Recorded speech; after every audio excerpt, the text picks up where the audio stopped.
we consume a lot of carbohydrates in our diet and sugar, and a lot of it is hidden. And even if people were making switches and feeling like they're not actually consuming sugar or carbs in their sort of traditional sense that we know about, pasta, breads, rice, potatoes, those kind of classic. Hello and welcome to Sugar Free TV. I'm Luke Goddard and I'm joined today. I'll do an introduction, a bit about myself. I'm Luke Goddard. I'm the co-founder of a company called Zucker. Our mission is to make or invite the world to become sugar-free. My background actually is I'm an organic farmer, and so I'm very much into organic products and helping people really achieve a healthier lifestyle.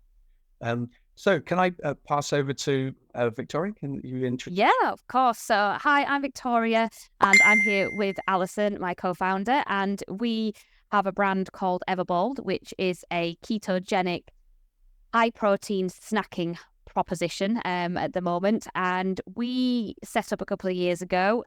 Our whole kind of premise is helping people to basically lead a low-carb and or ketogenic lifestyle, not see it just as a diet and a short-term fix, although people do that from a weight management perspective. But actually there's so many more benefits of being either low-carb and leading a low-carb lifestyle. And thankfully there's more research and more medical professionals, healthcare professionals seeing those benefits, and word is spreading. And also from a ketogenic perspective as well, more people looking and adopting and seeing the benefits of being fat adapted and removing or trying to reduce drastically their amount of carbohydrates and sugar that they obviously consume in their diets, for lots of benefits that go above and beyond just the weight management piece that we know about. So the other thing that I think is important to say from us is that we are also very, very passionate about the protein aspect as a macronutrient and the importance of protein in diet.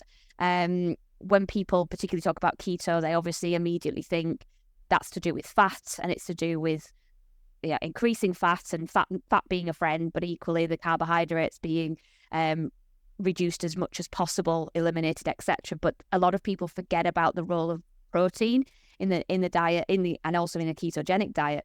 And that obviously being able to keep fuller for longer for muscle growth and maintenance, and the health benefits that a higher protein diet brings as well are often forgotten. So when we set about developing products and bringing our range to the market, it was really important that we had a high protein offering within the range that we have, which is both a sweet and a savoury offering to our customers.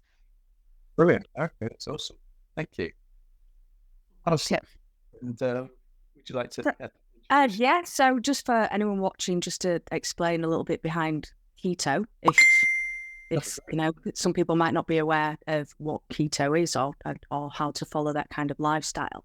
So basically, a ketogenic lifestyle, when you're on a ketogenic diet, you're cutting your carbs down, you're restricting your carbs, increase your macros, your protein levels, and your fat, good fats. It's not all about, having burgers every day, but you basically, you turn your body into a fat burning machine. So rather than using glucose, so sugar, for energy, your body uses fat for the energy. Victoria, you could probably explain this a little bit better than I can, but that's the ketogenic lifestyle. Do you want to just... Yeah, and I mean the benefits of doing so. It's a process, and obviously the thing is we consume a lot of carbohydrates in our diet and sugar, and a lot of it is hidden. And even if people were making switches and feeling like they're not actually consuming sugar or carbs in their sort of traditional sense that we know about, pasta, breads, rice, potatoes, those kind of classic carbohydrates, there's still a lot of other carbohydrates and sugars in a lot of other products or daily things that we may eat, other vegetables, root vegetables, fruit, certain fruits, apples, bananas particularly, certain oranges will still have quite a significant amount of natural sugars, which are carbohydrate levels in there as well. So I think even if people are trying to lead lifestyle where they feel, well, I'm not consuming sugar in its purest form, they're still potentially consuming quite a lot of sugar in even natural products like that, and other things. Dairy is another example. Yogurts can be an absolute, villain for sneaking a lot of sugar in there, and particularly if they start taking the fat out, because in the past and through, again, culturally, we've been very much led on the premise of fat was the enemy, and people reducing their fat and their calories in order to lose weight. But by stripping and taking the fat out of things like yogurts, you're effectively taking a lot of the taste out, and a lot of that has been replaced in time with sugar. Now, you wouldn't necessarily think that a yogurt was full of sugar. You're thinking, I'm taking a healthy option. It's fat-free, it's low in calories. But when you start looking at the carbohydrate and the sugar level in some of the products on the market at the moment, it's quite astonishing what level you can see in there. So it's definitely an educational piece for everyone, and we've been through that. We're still learning every day, and improving how we live, how nutrition is playing a key part in looking after ourselves. And I think it's not just from a physical aspect, but also mental. I think the other aspects with ketogenic living is very much aspects around mental clarity, when from a brain function perspective, tiredness, that you don't seem to get the same peaks and troughs because you're not crashing from the sugar. A lot of people also go on a journey with intermittent fasting and start fasting and introducing time windows in which they're eating and then not eating, which then also gives a huge benefit to the digestive and gut health, by letting your body actually rest and regenerate and recuperate through not having to be constantly processing any food that you're constantly eating throughout the day. So there's so many benefits with leading this type of lifestyle, and we're just really passionate about helping to spread that word, and also obviously through our products offer a solution for people that are on that journey, that are trying to make better choices, look after themselves better, but still want something that tastes good and that they can enjoy as well. I think it's important that we are not trying to create something or tell people something in a way that's so extreme for them, particularly that the average person who's starting on the journey. We're all human, and we all have to, we've been for years and years told that there's a certain way of living in terms of our nutritional plates, government guidelines, etc. And this is challenging this very much in the way that we're approaching it, and the people that live this low carb kind of, I guess, lifestyle as well. So it is a journey, and we're trying to offer something to say, hey, you don't have to have a chocolate bar or a full of sugar protein bar. We've got something on a sweet basis that you can try and still enjoy. I mean, taste was such an important part of when we were developing the products, that we wanted to make sure that people still felt they could enjoy a snack. And the same with the savoury as well. And I think one of the things we were very keen to do was to make sure that people felt that crunch that's often missing with savoury items, particularly in crisps or other alternatives, that we could replicate that through our products. And that's one of the feedback that we've had with our products, that they still feel that they're getting some indulgence, some treat, something that's really tasty. But obviously we are making it low carbohydrate and ketogenic, full of protein, gluten-free. I know it's also plant-based as well, which just, again, for those people that are maybe choosing to reduce their animal consumption, that they can have that offering as well. So we do try and cater to a number of people in that respect as well. That's great. There's a couple of questions I'm going to ask you, just touching on what you were saying just now about things like yogurts and the things. Do you believe that the public believes that a low-fat yogurt is healthier? Is that a misconception that they have, that it's the healthier route? Is that one of the things? And the other is, when we were talking earlier, about healthy fats and the good fats and bad fats. Could you touch on those two things? So it'd be really interesting to have your views on that. Yeah. I mean, I do think, and I think Alison would agree with me, that I think the general people, my family, prime example, low fat, low calories, that's the healthier option. That's kind of, and I think, again, it's just what years and years of the way that culturally we've been told, if you did want to lose weight, if you wanted to be healthier, you have to eliminate fat, Fat's the enemy. Yeah, we go through waves, don't we? It's been salt years ago was the enemy, and then fat, and then obviously now sugar is increasingly getting a bad rep, but rightly so as far as I think we're concerned. But yeah, I think people do think low fat is healthier, but like Alison said, it's also about what the type of fat is, in terms of being conscious of that. And actually, there's various different types of fat, and it is the things, healthy fats, the coconut oils, the avocado oils. The seed oils are particularly bad though. So again, people would maybe think, oh well, rapeseed oil, sunflower oil, they are so heavily processed in the way that the oil is produced, and they are very inflammatory. So again, it is just understanding what type of healthy fats are the best for your body. And if you are then obviously going on to ketogenic and low carb lifestyle, making sure that you're fueling yourself with the right ones as well. So yeah, a lot of the seed oils people perceive as healthy, but you've got to be careful. And I think that's actually one of the things that there's a chap I was talking to the other day that and he was saying that actually he was in one of the supermarkets and he was saying a lot of the seed oils are in some of the children's foods as well. That's it.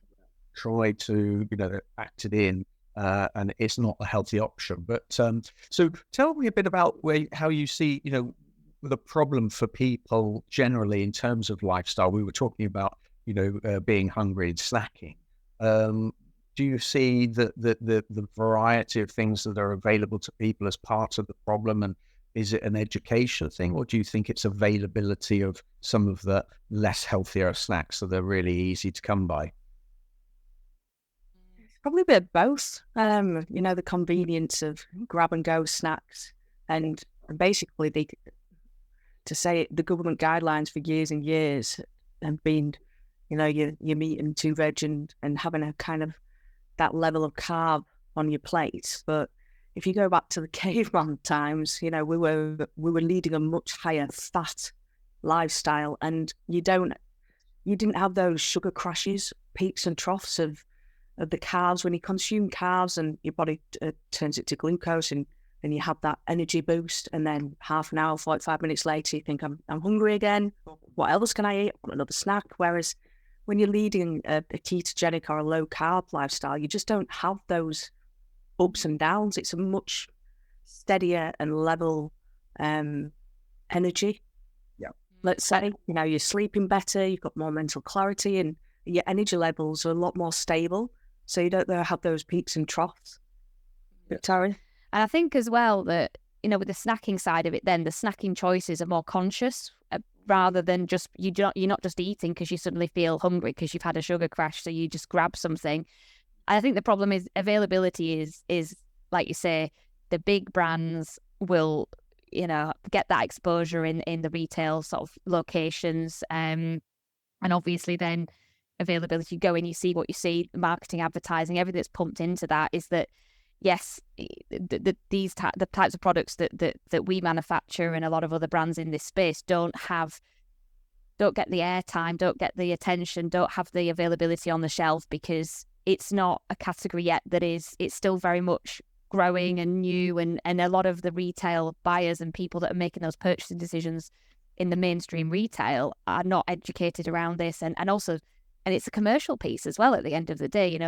They put product on shelf to sell. That's, so every bit of space needs to have a return on investment. And when this is still quite new and there isn't as much data or proof around, is it going to achieve a rate of sale that would be, a good investment of putting that product there instead of, the good old kind of big brands that we know who will sell. And that's I think a problem that we will continue to face for a while, which is why, a lot of the outlets and places that people are available, it tends to be the online spaces. It tends to be, places like the keto festivals where we do very, very well because we get our consumers coming along. They understand they're in that space, and they just love the fact they can actually go somewhere and buy all of their products in one place, but it's not something that's there day to day for people. So yeah, it is tricky. And I think the other thing as well with the retailing side is, even if we gain some more coverage, some more opportunities,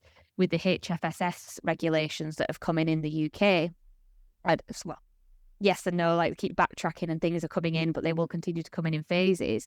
The issue of obviously ketogenic products is that they are high fat naturally, but it's good it's a healthy product, but it is high in fat because that's the whole premise of it. So then we are, as a brand, penalised by the fact that these guidelines, which don't take into account nutritional values, the actual ingredients properly in terms of, is this good for you? They're just looking at a number, around a fat level, not asking what type of fat, and delving into the products properly. It's also another issue that we'll face as well. So not easy, but I think it's That is a challenge, yeah, definitely, because that is the similar thing to us in that we're all, categorized with, in our area, we put it, as I mentioned earlier on, we're put into the same bucket and it's all treated across the board. And, and our product has to carry a warning about laxative effect. That's simply because everything is treated in the same way. So in terms of tell me a bit about how it would, do you suggest to people that your product fits in terms of a breakfast, a lunch, and a sort of an evening meal? I mean, how would one use your product? Does one, does it work like that, or is it, how does your product fit into, say, my lifestyle as somebody that's, say, out and about doing things for, can I substitute a lot of what I'm eating with your product? Yeah, well, we've got both offerings. So we've got the sweet offering, which are obviously the bars, chocolate orange and salted caramel, which, they're high in protein, so they can be used before or after the gym. If you're out on a walk, they can be used as a meal replacement bar if you want to, because they do actually, because of the protein levels, they do keep you feeling fuller for longer, and they're full of good fats. But it's for people that are wanting that sweet treat as well. And, if you're following a low-carb lifestyle, you can't just nip to the shop and pick up a Snickers. But the savoury side of things, which is why we launched the bites, which are small seeded crackers, were mainly because people miss that crunch of, crisps and like-for-like kind of savoury, high-carb snacks. So it's something you throw in your handbag, have with your lunch. They're really versatile.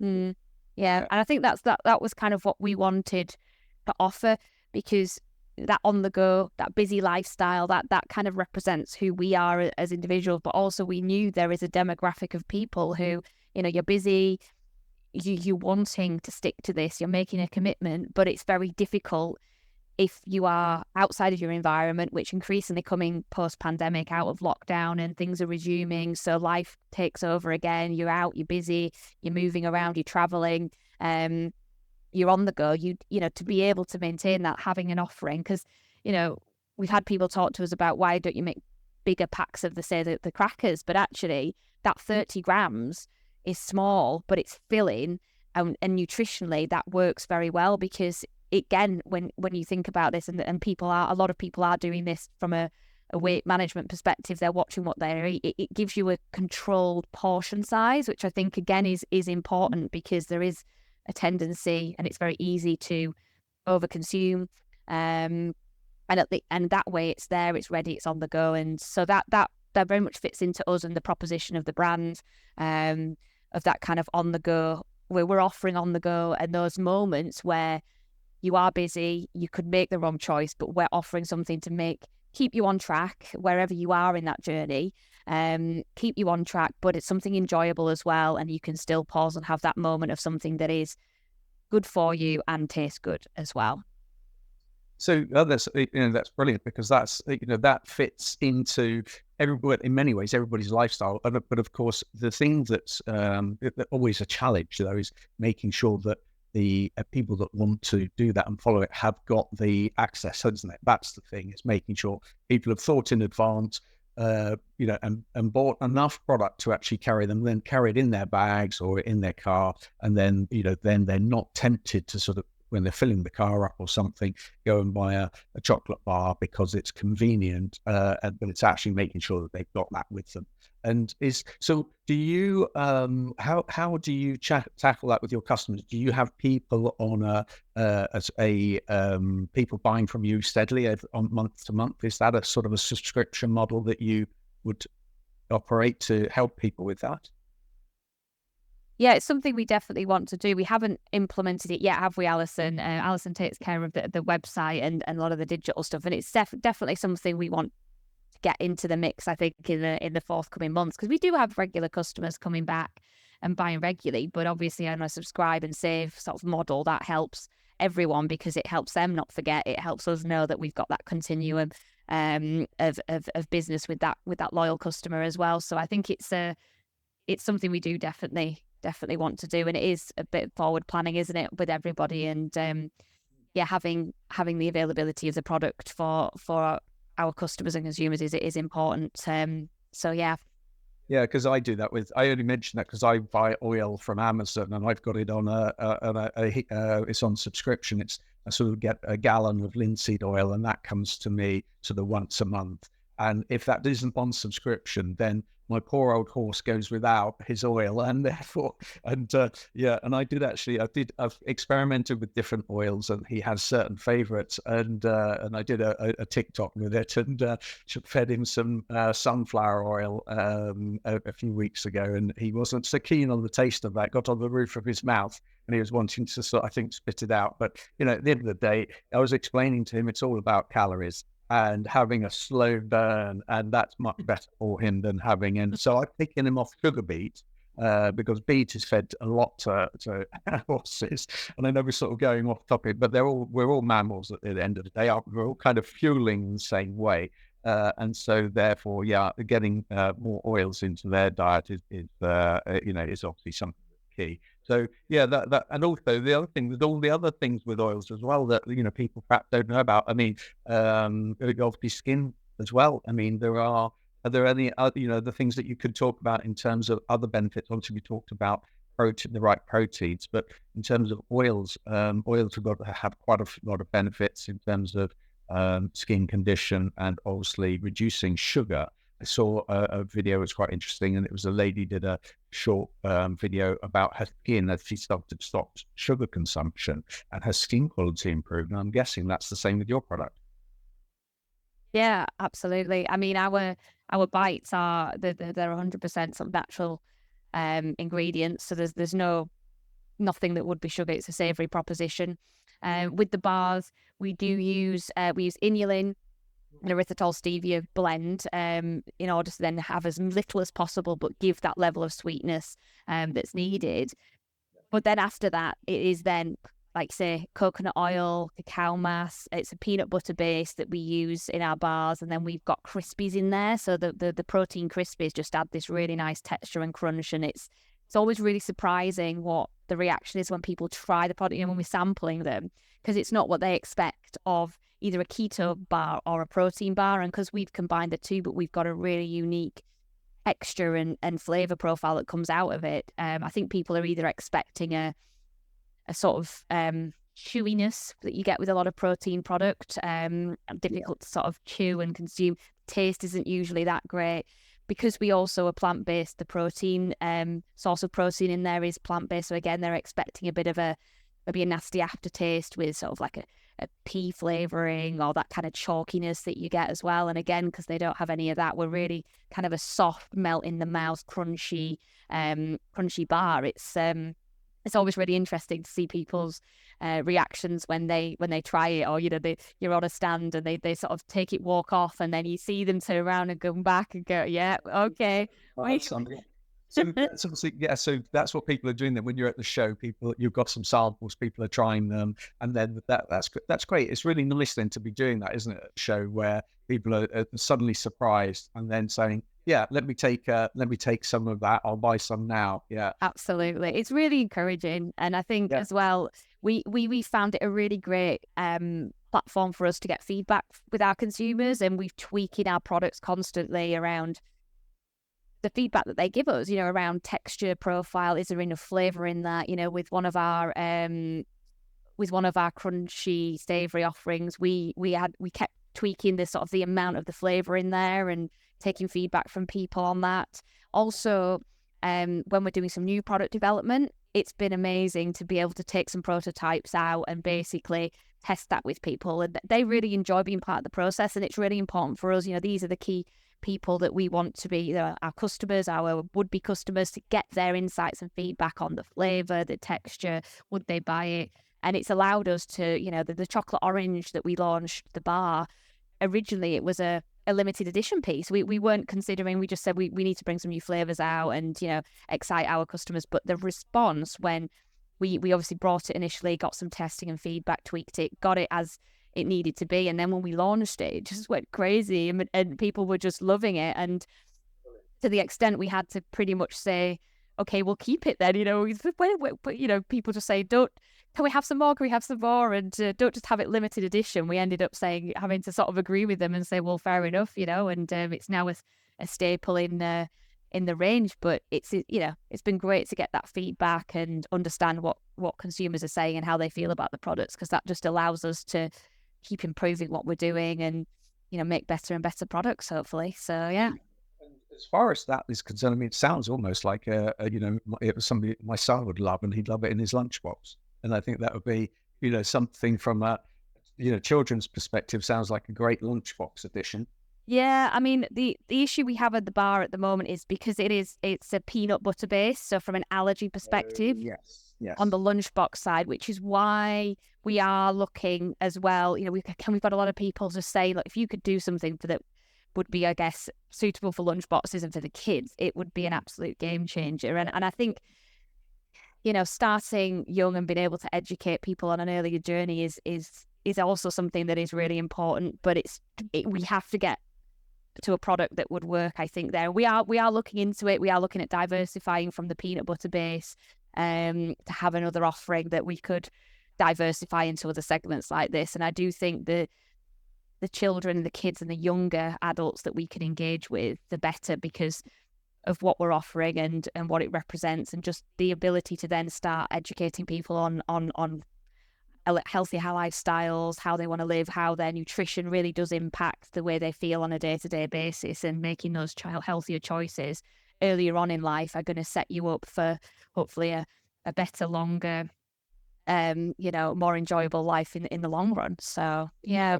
Well, that is the thing, and I think that's that is a bit about our ethos as well. Is that getting a change early for people, you're then going to make a difference to their whole life potentially. And that's the thing with your product, is that children that are then enjoying those products and realizing that fat isn't the enemy, and there are good fats out there, and you've educated them at that stage, then yes, that's going to filter on, and you're probably going to be adding 20 years or something to people's lives by buying your product. It could be as radical as that. So yeah, it's it sounds absolutely fantastic. So yeah, are there any other points that you guys want to bring up and talk about in terms of the product and where it sits in the market? How do you, sorry. I don't know, Victoria, is there anything else to add? I think basically a bit of advice for anyone that's looking at following a low carb or ketogenic kind of lifestyle is just to read labels on the, there might be something on the front of pack that says healthy or low fat or whatever it might be to kind of tempt you to buy that product. But just read the label, have a look at what the ingredients are, and you can Google these ingredients these days, so you can educate yourself with what's good and what's bad for your body. And yeah, just keep an eye on what's inside these products before you buying them. Yeah, no, quite. And I think that's key. And I think that interestingly though, I found that when I've been in the supermarket, I've turned a label over, and some of the writing it's almost as if it's getting smaller and smaller. And I know with our product that we're talking to trading stands, and they say, oh, this has got to be 5mm lettering and la la la. They've got all these rules. But then all of a sudden, when you look at the ingredients, you've often got, say, beige writing on a brown background, and the writing is about 1 millimeter high. So it's really hard to see. I think that's a challenge, and people are sneaking ingredients in, and packers and fillers And I think that there's a little bit about that. I know one of the things that came up actually was that Tesco did a really interesting study recently, and they published this, and they said that 70% of their customers would like to have help to become healthier. So there is that requirement, if you like, by the supermarkets to help educate their customers. And if you imagine the footfall that Tesco has, I don't know how many million people go into Tesco every week, but I would imagine that it's quite high. And of course, that footfall almost, I think, has been generated. I don't know what you think. I mean, it's slightly a different subject, but I believe that the supermarkets have got this incentive to get people into the supermarkets more often than we used to go in. We might have done a weekly shop, but I think people are more likely nowadays to go in more often than once a week. And the supermarkets, of course, are benefiting from that because you invariably buy additional products that you hadn't always intended to go in and buy. So there's quite a good, and I don't know if sell-by dates or use-by dates are shrinking. I know we've got use-by dates on all sorts of things these days, like even some Marmite or something has got a use-by date on it. And I was thinking, there's so much salt in that, it'd never really go off. But yeah, so I think that's something that is, and I mentioned the study that Tesco did, because of course, that's something that, with your product, you can help potentially with the education side and trying that side of people that are going into the supermarkets don't have the knowledge. And it's similar with our product. People sort of say, well, what is it? We've never heard of it. But where you guys are in a similar way, that you've got a situation where it's saying to people that obviously the fats aren't all, it isn't a bad thing. You need to fuel your body. As Alison, you were saying, in the old days, going back to caveman times, we would, there would be probably fasting periods, and then they might have caught something that, an animal, and then there's meat, proteins, and fat in there, and they were then probably having a situation where they were going longer on less food. And they weren't having this massive amount of carbohydrate that people are obviously, that's the big challenge, isn't it, really, is stopping, and as you said, the cognitive function is something that I think is very key that people don't really always realize. So, yeah. Well, thank you so much for everything. Yes, and so what we'll do is let me stop the recording, and let me